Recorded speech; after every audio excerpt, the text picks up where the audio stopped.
امام شاه ولی الله رحمت الله علیه زموږ ستاسو ټول امام دی. هغه مسند الهند هغه ته ویل کېږي او دا واحد اعزاز په هندوستان او پاکستان په برصغیر کې دا امام شاه ولی الله رحمت الله علیه ته حاصل دی چې د ټولو نه مخکې ترجمه د قرآن کریم د فتح الرحمن په شکل کې امام شاه ولی الله کړی. هغه څه وایي؟ وایي د دین دوه څیزونه دي. د دین بنیاد خلاصه دا دوه څیزونه دي، یو ته اقترابات وایي یو ته ارتفاقات وایي. او دا د فلسفي خبره ده، تاسو په دې خبره پوهئ.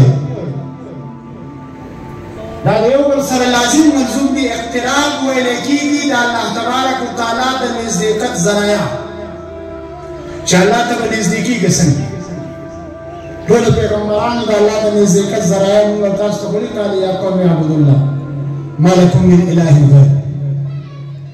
ټولو پیغمبرانو دغه خبره وه چې تاسو به الله ته نږدې کېږئ. څنګه هغه دي عبادت، هغه دي عقیده.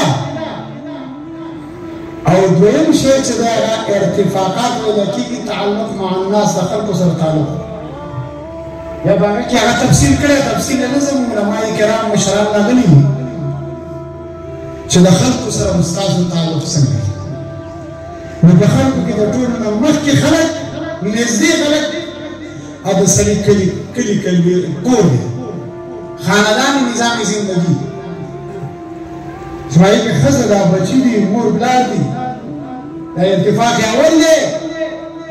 زموږ او ستاسو سوچ کله چې عالم فارغ شي ورونو سره د هغه سره یو تعلق یې سره د مور پلار سره یو تعلق دی، باید چې د نورو خلکو نه د ده تعلق امتیازي.